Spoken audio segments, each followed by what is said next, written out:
une Talatat provenant probablement d'Amarna. Amarna, donc, qui correspond à une ville qui se trouve dans le 15e nome de Haute-Égypte et qui se rapporte donc au règne du pharaon Akhenaton qui a régné au milieu du XIVe siècle de notre ère.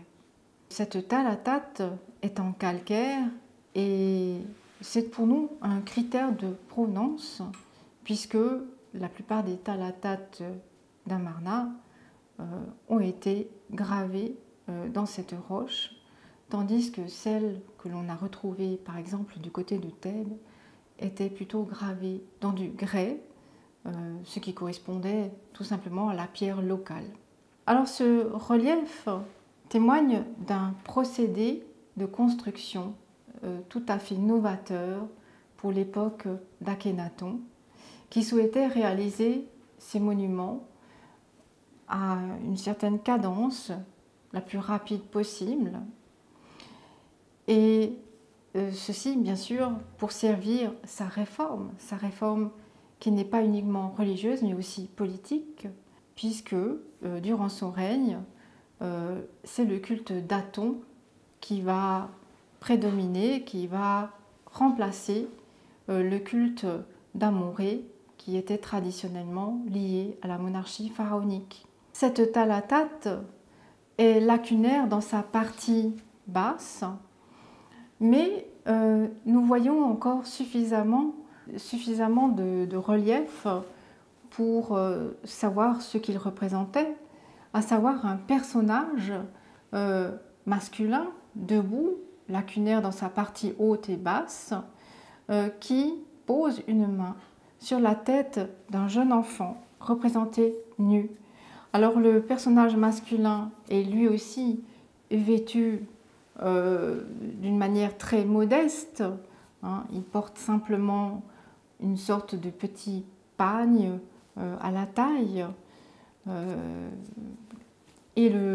tandis que l'adolescent, lui, est figuré nu. L'adolescent porte un sac sur son épaule et ceci nous rappelle effectivement les lourdes tâches qui incombaient aux ouvriers qui construisaient les monuments à Amarna, à la cité d'Akhénaton.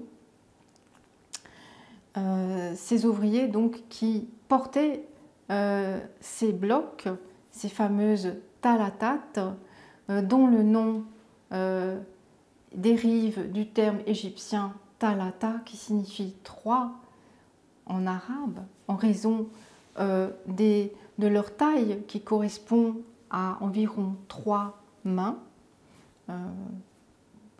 Donc c'est une appellation qui vient donc de l'arabe égyptien moderne.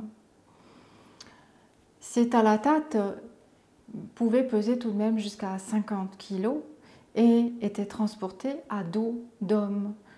Les ouvriers se servaient notamment de bandeaux et portaient donc ces blocs souvent très lourds sur leur dos.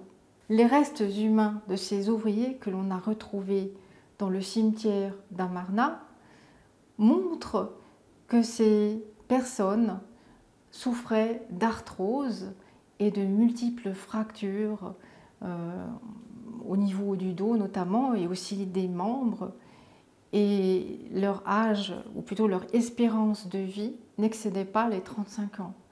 C'était donc une rude charge que de transporter ces blocs de pierre à dos d'homme.